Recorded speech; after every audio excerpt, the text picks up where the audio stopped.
Okay, you'll hear a cut because I'm now recording on my phone. Before the audio was like getting messed up when I was recording on my computer. So yeah, I'll just recover. I'll cover the things I missed again, so you won't miss anything. Okay, I was up to the wait, I cut it. It was cut from the when I was talking about this part. Okay, so from your response, you said that it was like you felt it was like optimistic speaking when you were talking about how I could see my past as a good thing, and I think I totally agree with you that I can, and I do see my past as a good thing instead of a bad thing. And yeah, I think it's not optimistic at all to think that, and that it's totally realistic to see it like this, because only from my past like experiences, hardships, can I realize my ambition and goal to strive to be better. And only from my past hardships can I actually am I here where I am today. Like, there's nothing bad about having a bad past, and like, it's only what you make out of it that's actually bad or good or bad. And I see it as a positive thing, a thing to be grateful for, because I'm actually changing now, and without it, I would have been in mediocrity. I would have never discovered this, and I'll just be the same self working. And what, it's scary to think I could be just totally fine with working a 9 to 5 job and for the rest of my life. So that's something that I'm really grateful for. And I think it's totally realistic to speak and think like this. And you don't have to be an optimist to think like this. Like, it's not optimistic speaking at all. It's just, being real. So I really agree with you on that point. Yeah, and there's a philosophy where, yeah, it's not about like the past experiences themselves that are good or bad. It's how you interpret them and determine them to think and believe, and your belief in whether it was good or bad, that can affect your present moment. Like, the people who think their past, like being abused, obviously being abused, it's generally like a bad thing, but one could use it to motivate and inspire themselves to do better and get themselves out of that household in the future. And when they're an adult, there's a lot of successful people who do this, where their past experiences, such as like abuse or trauma and everything, they use it as inspiration. The successful people use it as inspiration to motivate them to create like a foundation, a charity or an organization that helps people else who to not experience this as well, and save them from this. Or the other people use it as an excuse to just dwell in self-pity for the entirety of their lives, and just think, oh yeah, poor me, I was abused as a child, and thus I can never achieve and be the same as everyone else. So yeah, how you look at your past is how you make it to be. Like, you're the one who, it's like, you make it out to be whatever you want to. It's all up to your control for how you view your past. And if you view it badly, then yeah, your life's going to be bad. If you view it positively, then it will be positive. Like, simple as that.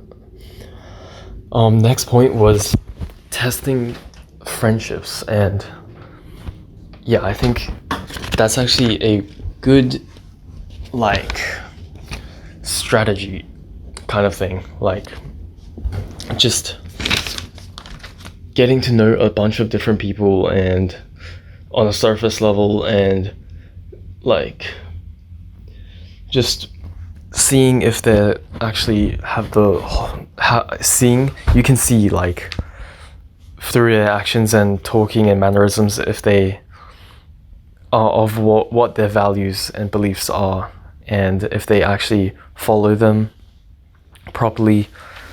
You can really tell how much a person is from just that. And yeah, you don't get too attached to anyone, and you can continue to focus on yourself. Yeah, so that's the friendship part. I think that's all I really had to say about that, actually. And also, like, yeah, I want to keep it more concise now. Dude, like, I've been trying to, I like cut like 30 minutes of recording because the audio was messed up, but I'll continue saying the important parts because I don't want to have you miss out on those things. So the next was relationships. You were saying you were seeing some girl and you were like 70% sure. You're 70% sure if you would say no if she were to ask you out, and you're just unsure of this, like having a girlfriend now and that like relationship type thing, and that someone that Yuki was really desperate for a relationship, and you are just asking if it's like worth now. So from my point of view, like I think the person at UQ who's like desperate and stuff, they're kind of just a bit, I'm not sure, probably they're not like religious, I'm assuming, and they're not free, essentially. They're not free because these modern day like values and views, like just it's been dug into his mind so that he thinks having a girlfriend, getting into a relationship now is really important, and that it's something of status that you have to have right now. Because right now the culture is kind of like really like, you know, hookup culture and everything, that it's like, it's almost like giving people who don't have a relationship a fear of missing out, and that they, you know, are of lower status and everything. So yeah, it's kind of just sad that, and if you're chained to these beliefs, then yeah, you're never going to be free to think for yourself and free to live a life of yourself. So that's like a modern day belief that I've shut out, and I think I'm gonna totally take it my own pace, and that, you know, oh yeah, you're a virgin and shit, like it's the push to like, yeah, lose your virginity early. That's really a toxic culture to have right now in the modern day. So really don't follow, I'm really not gonna follow that. And I think your friend who was at UQ, who was really desperate to do that, was a bit kind of brainwashed in a sense, yeah, from these values. You know, it's probably not a personal value to quickly get into a relationship now, but society has made it so because of the pressure to get into relationships and everything. And so many young men are getting so desperate to do that. As you said, like desperation, yeah, you're not going to be free to live if you're like that. And desperation is literally the best word to describe young men today. Like just lack of like women in general in their lives, that, and all just the media and everything just pushing out to get into like this culture of just hooking up and everything and having fun and instant gratification. And seeing social media, yeah, social media is a big part of it, like seeing other people in relationships and everything kind of just makes, and them posting and making stories about it, just even, yeah, it's really powerful, because even if you do like try to like not think about it, it does like kind of just subconsciously make you feel like a bit inferior or just fear of missing out, and that you need to do what they're doing and like try and get into a relationship like right now and stuff. So that's kind of all making these young generation of men really desperate too. And I think, yeah, he's that guy you're talking about is kind of just it's unfortunate. And when someone's like that, it's hard to teach them out of it. So yeah, that just kind of sucks. Like, yeah, and I just think that whole culture is really bullshit. Like, as for what your question was, like the girlfriend thing, not sure like whether it'll be worth it of the time and money. I think, yeah, I'm thinking I've been changing to more like a traditional view of this. So right now, you know, they're pushing out, yeah, hook up with as many girls as you want, and like clubbing and just getting drunk and just like losing your virginity and just giving it away. All your like, this is a precious, intimate like action and everything, and just people are just doing it with so many different women and everything, and just it's it's really sad because it's just instant gratification fun, and it really does like have a long-term impact on you, like on your like view on relationships and your ability to actually find a good wife, like a good woman you can make your wife and have kids with in the future. It will really impact that because of what you're doing now. There's a saying that like those who can think in long term, years, decades, are really powerful, and those who think in the current moment and the second are forever going to be weak because, yeah, they're only thinking about the fun right now without any repercussions, thinking about the repercussions, whilst those who think in long term, and this applies to like anything in life, like money, with like your habits now, it's really, you know, it's like the foundation for like improving yourself.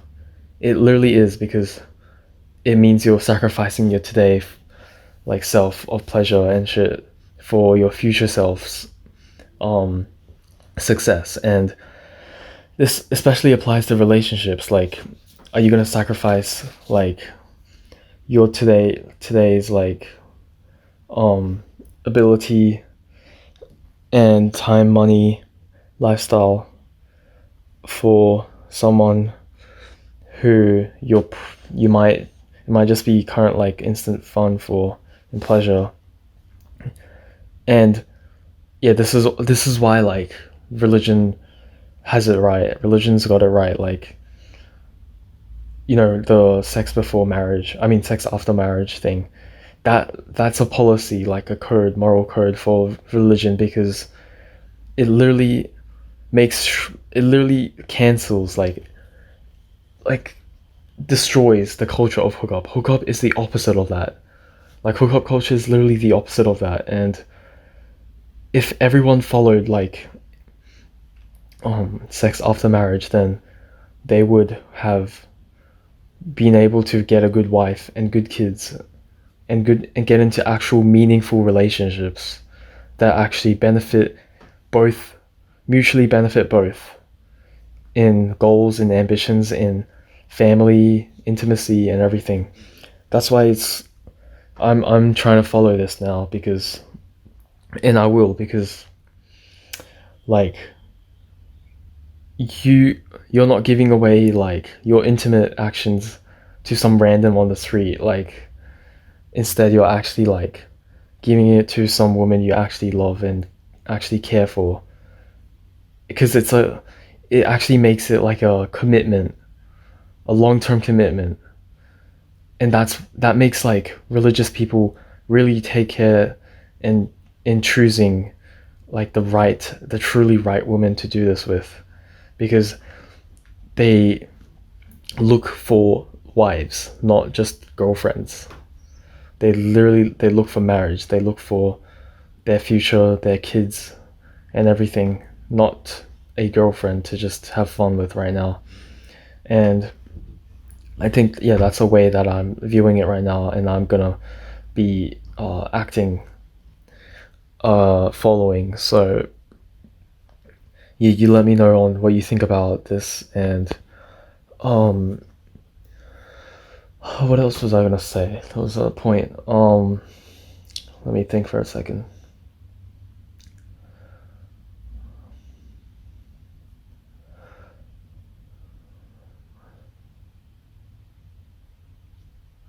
Yeah, so um yeah, you look for a girl, you look for a wife when you ask yourself, like, can this woman be my wife in the future? Can I see a potential in that? Can I see a potential of her, bearing our kids together and raising them? Can I see her helping me achieve my potential? And can I see myself right now? This is important. Right now, can I see, like, myself helping her as well? Like, it's a mutual exchange in a sense. Will you be able to provide and actually take care of a woman? Like, most of us, including myself, like, truly, can you truly love a woman and actually take care of her? And this is a part where, like, this is a part we don't really know much about, and that is that, like, can we actually truly know how to take care and provide? Like, right now, and this is like the most masculine, like, thing you can do in a relationship, and that's something I'm working towards as well. Like, this is an important part that I'll learn more about, and that's like how to actually take care of a woman and be intimate and give her all my love that I can. Like, and yeah, I've read a lot of, like, perspectives and values of this, and that the masculine, like, truly masculine man will be able to give her benefits and provide, and she will be able, yeah, choosing the right woman is really important, and that she will be able to, like, help your journey as well. Like, you think right now, and I also thought, like, when women will just right now, yeah, they'll waste time and money and stuff and be dumped and whatever.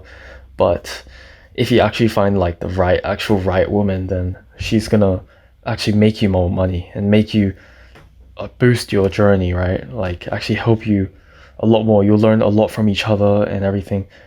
Like, not in the sense that, yeah, she'll be, like, helping your business, like, working on in your business or whatever, but, like, she will be able to give you the, like, affection and like, almost like a purpose in your life to, yeah, you have this motivation and inspiration to just um make the money and provide, because you're thinking about her and thinking about bringing, yeah, food home, and then for your wife, and then for your future kids as well.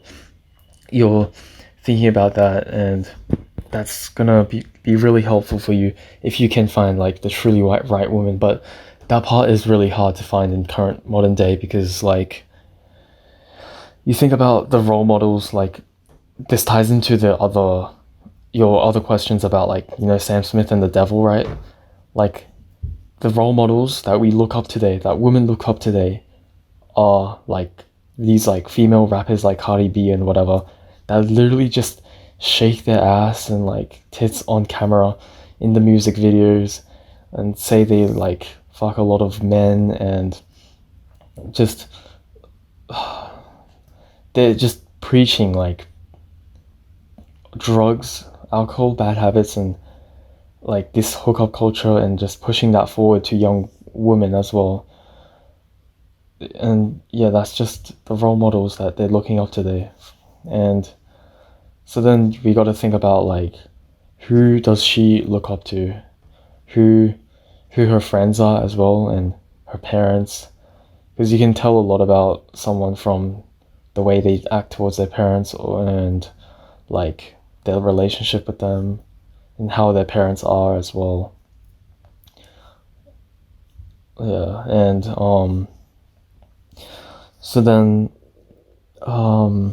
also another point on why I don't currently think that right now is a good time to find a girl is that I myself, I'm not a quality man yet. I still have a lot to go, and that, when you're a low quality man, then you'll attract a low quality woman. That's just natural. That's just how it works.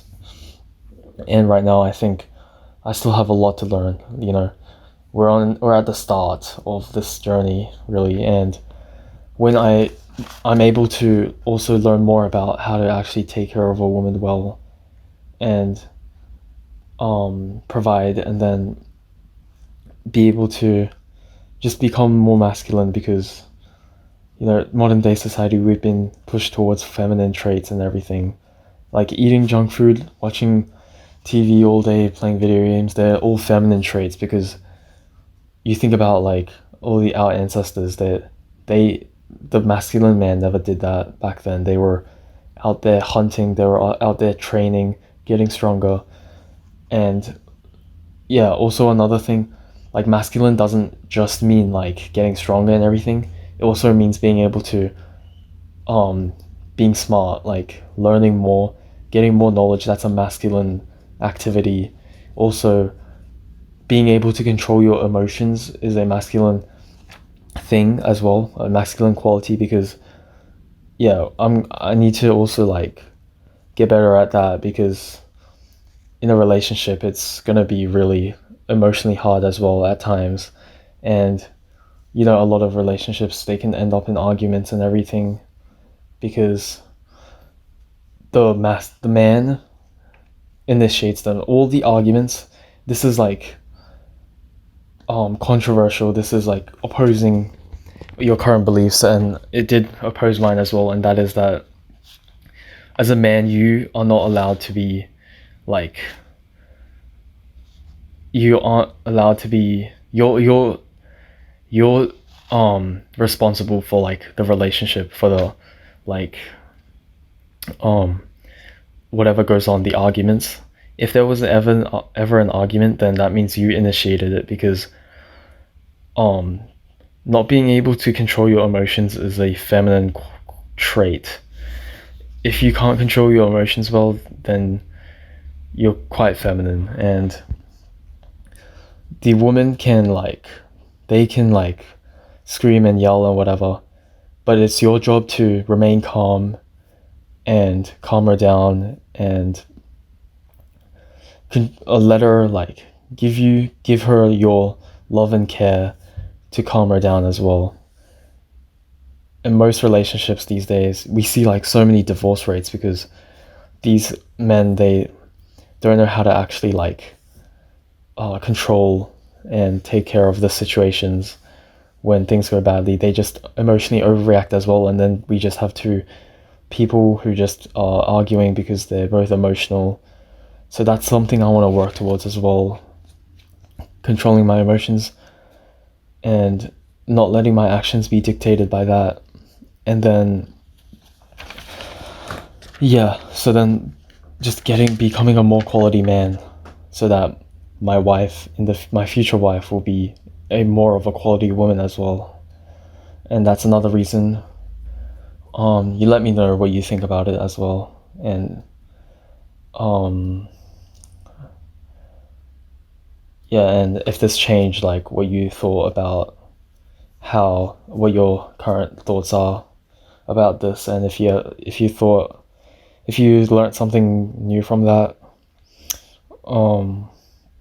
And you tell me also, like, ask me any questions, and like correct anything that you might have any doubts for.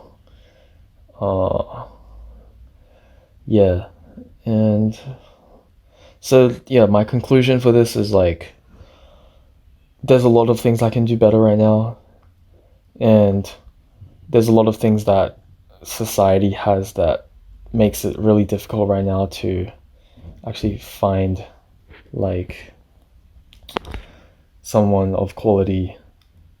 But mostly like I can be of more quality as well. So right now it's really, for me, it's not worth it as well. And just don't want to be those like desperate men who achieve nothing from, and then pursue all their time, use all their time and money pursuing just basically instant gratification. Like, next point. Okay, I'll go to the next point. Is you mentioned the 48 laws of power. You mentioned this law, which is let others do the talking. And in a group setting, I interpret this quote as more like when you're speaking to someone, you kind of you want, because people, so the thing is, like, the principle is that, it's not a principle, it's like an innate human nature thing, and that's like people love talking about their own experiences themselves. Tell me, you probably feel this as well.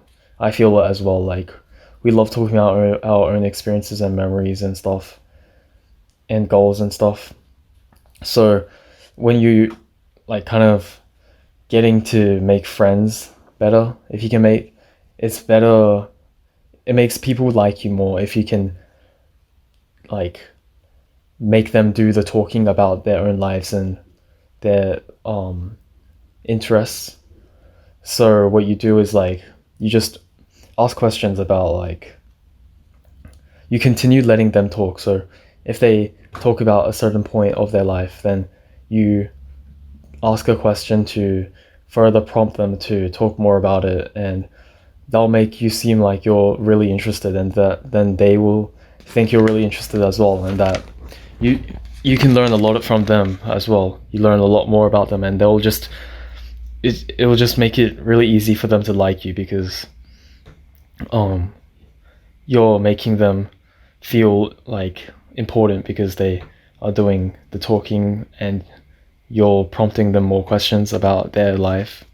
So it seems like you're really interested. And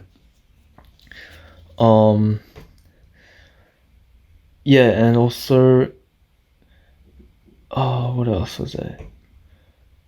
Yeah, it's like a reciprocal effect. They'll also, like, ask you stuff because about your life, because you're asking a lot about their lives and everything. And forgot there was like a, you said there was like a downside of it or something.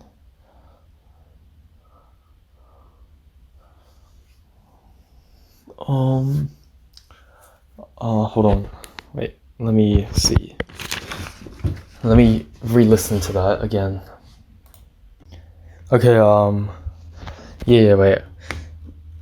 so I kind of covered it already. Like, letting other people talk doesn't mean you don't talk at all. It's just that you ask questions so that you can make them talk more. Yeah, and that, what I said before kind of just covered all that. And in the group setting, like, you just ask questions. That's also like initiating the conversation as well, and then just let others do the talking whilst you can sit back and then ask more questions for them to do more talking. And then eventually, they feel like they've said enough about themselves, and then they'll feel like, I like this person because he's interested in me. And then they'll think, I'll ask about his life as well, because I like this guy. He's really interested and has taken interest in my life. So that's for that part. And then you talked about how you felt introverted because you don't have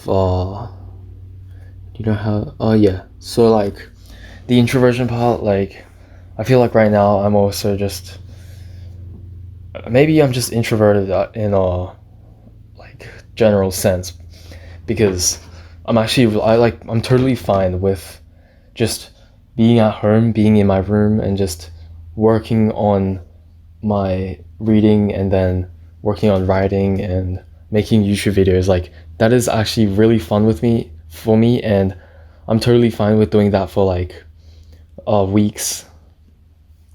However, I do get, like, a sense of loneliness, right? Like, but but it's good that you're here. And like also I think um right now I feel more introverted and I don't really talk to much people because I just don't have like a lot of the right people in my life right now, except you. You're someone I can talk to a lot and I enjoy talking to. And yeah, you talking to you makes me wanna it's just fun socializing with you a lot because we have the right mindset. And yeah, that gives me more energy because I'm talking to someone who has similar mindset and has similar values as and beliefs as me. But when I'm talking to like people who, like you said, they talking about other stuff that I'm not interested in, and such as like being with my old friend group, that just makes me really drained of energy because I'm just listening there. I'm kind of just like, like not really into this conversation, just saying random things maybe just to like, I don't know, seem like I'm kind of interested, even though I'm really not. And then that just really drains me because it's just not something I'm interested in. But when I'm like around people like you and have similar mindset, then yeah, that makes me a lot more extroverted because um have a lot more in similarity and a lot more to talk to about, a lot more topics as well. Um yeah, so I think right now I'm in the stage of my life where I'm just don't have a lot of the right people at uni, but I'm working towards that. So yeah, but also said like yeah, I really enjoy like just um being focused at home alone and just not really talking to anyone, just making recordings, making and doing things like this, like talking to you on a recording videos and stuff. It's like really fun to do. And always like look forward to your videos as well and taking notes and um forming a response, and then just working on myself at home alone um is really great, like because there's no distractions. And in a sense like my friends, yeah, they it's like it kind of seems bad like when you're like alone and not social, but it's worse. I think the stigma of that is like kind of flawed because it's even worse if you're just not social. If you are social with the wrong people, right? That's way worse than just not being social at all. And yeah, that's just kind of the stage of my life I'm in right now. Just trying to find new friendships and at uni, and so trying to find this right people to socialize with. And even then I think that comes out of the most productive part comes out when I'm just at home working on my goals.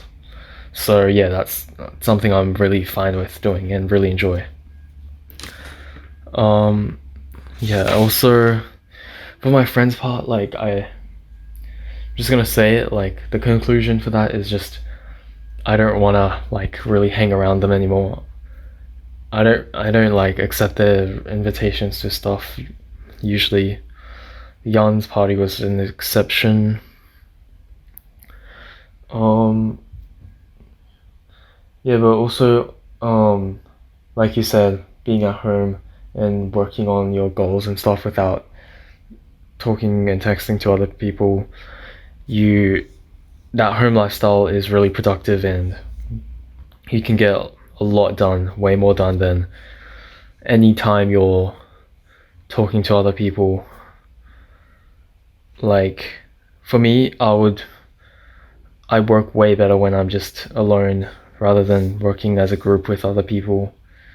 Or maybe because I haven't been working as a group with people of the right mind, I remember I was pretty productive when we worked together. So yeah, I guess it's just depends on the right people. Um, I talked about, yeah, the Melbourne stuff already at the start, and we can, you know, um, get away from like social media and modern life and do podcasts maybe as well. And yeah, so I'll definitely calm down. Maybe not this holidays, probably the next one in winter or something. Yeah, and you said the importance of assignments and scoring high. Yeah, I think a lot of people today worry about that over their life, their like good habits and everything, and they are always the same at QA. They just make it such a pressure to score high, right? And you just neglect everything else, and everything seems to fall apart in life. And then I think, yeah, just failing, like being fine with failure because you can learn from that is really great. And for me, like, I think doing assignments, um, I kind of just, right now, I'm kind of just thinking about like, just, I guess, doing my best on it, but not allocating too much time on it because for some reason, like, I think it's because of the school and everything we've been talking about, like, I don't really value like this assignments anymore that much, and just kind of been, I still do them and I complete them and I get them right, but I just don't put as much time into it because it's weird because I feel like my most productive time is when I'm working on my own stuff, and like it's almost like this assignment, working on it is just really, it feels unproductive somehow. I don't know why. Yeah, that's kind of it being weird recently.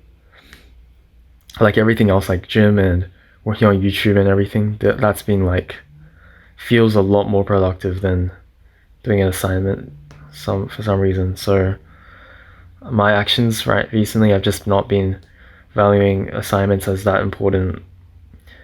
And all you need is like a pass as well.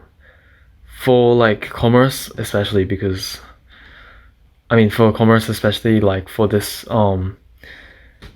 it's it right now seems like it's just building skills to like work as an accountant, and it feels really kind of useless. Like it's just the direct pathway to going into an office job of a 9 to 5 desk job.